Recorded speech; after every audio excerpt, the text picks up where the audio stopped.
शिवपुरी की पोहरी विधानसभा सीट पर उपचुनाव होने वाला है। इस सीट से सुरेश राठखेड़ा कांग्रेस के विधायक थे, लेकिन उन्होंने सिंधिया के समर्थन में अपना इस्तीफा दे दिया और बीजेपी ज्वाइन कर ली। बीजेपी की तरफ से तय है कि उन्हें ही यहां से विधानसभा उम्मीदवार बनाया जाएगा। पोहरी सीट पर इस बार मुकाबला काफी दिलचस्प होगा, क्योंकि कल तक जो राठखेड़ा के विरोधी थे, आज वो उनके साथ खड़े हैं। लेकिन सुरेश राठखेड़ा के लिए मुश्किल ये है कि अभी भी बहुत सारे बीजेपी कार्यकर्ता ऐसे भी हैं जो उन्हें स्वीकार नहीं कर पा रहे हैं।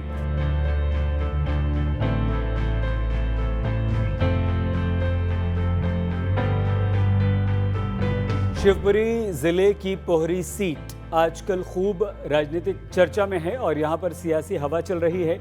वजह यहां होने वाला उपचुनाव है। यहां से कांग्रेस के विधायक सुरेश राठखेड़ा के इस्तीफे के बाद खाली हुई सीट पर एक बार फिर से सुरेश बीजेपी के उम्मीदवार के तौर पर अपनी किस्मत आजमा सकते हैं।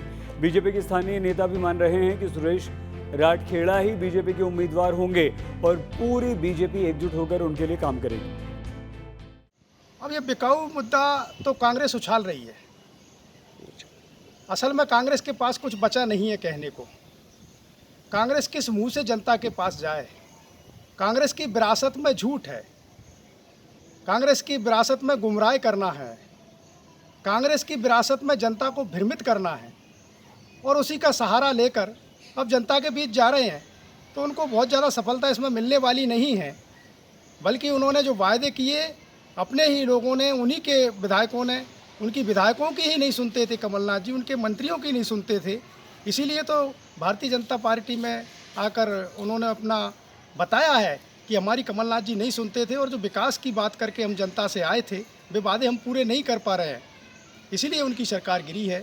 दूसरे इधर उधर की बात करके वो यह दर्शाना चाहते हैं। वहीं कांग्रेस की तरफ से तेज तर्रार छवि के नेता हरिवल्लभ शुक्ला अपनी दावेदारी ठोक रहे हैं। हरिवल्लभ शुक्ला कभी बीजेपी के कद्दावर नेता हुआ करते थे। वो सिंधिया के खिलाफ चुनाव भी लड़ चुके हैं, लेकिन शुक्ला अब कांग्रेस के साथ हैं।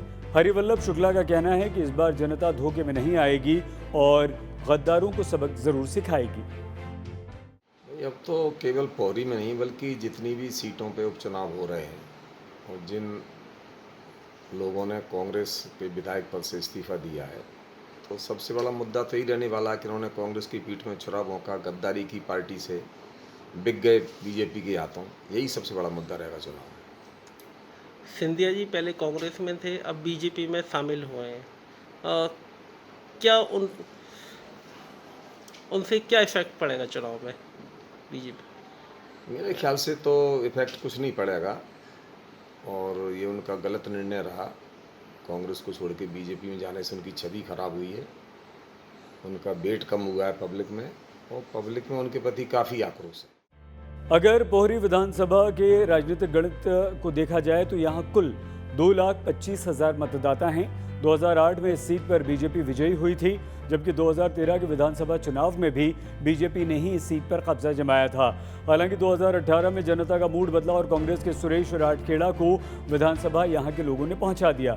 इस बार इस सीट पर बीएसपी भी काफ़ी मजबूत है।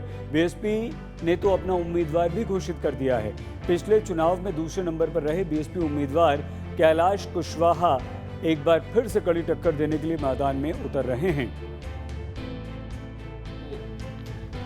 2018 में चुनाव लड़ा मैं, मुझे पोहरी विधानसभा क्षेत्र की जनता ने भरपूर साथ दिया। वो बात अलग है कि परिणाम हमारे पक्ष में नहीं था, लेकिन मैं उनका हमेशा आभारी रहूँगा।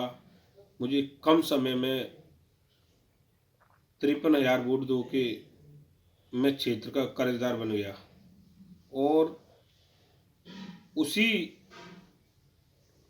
चुनाव के परिणाम के बाद मैं रेगुलर क्षेत्र में रहा और मुझे विश्वास है कि अब परिस्थिति चुनाव की ऐसी है कि जो प्रतिनिधि जनता का विश्वास तोड़ के,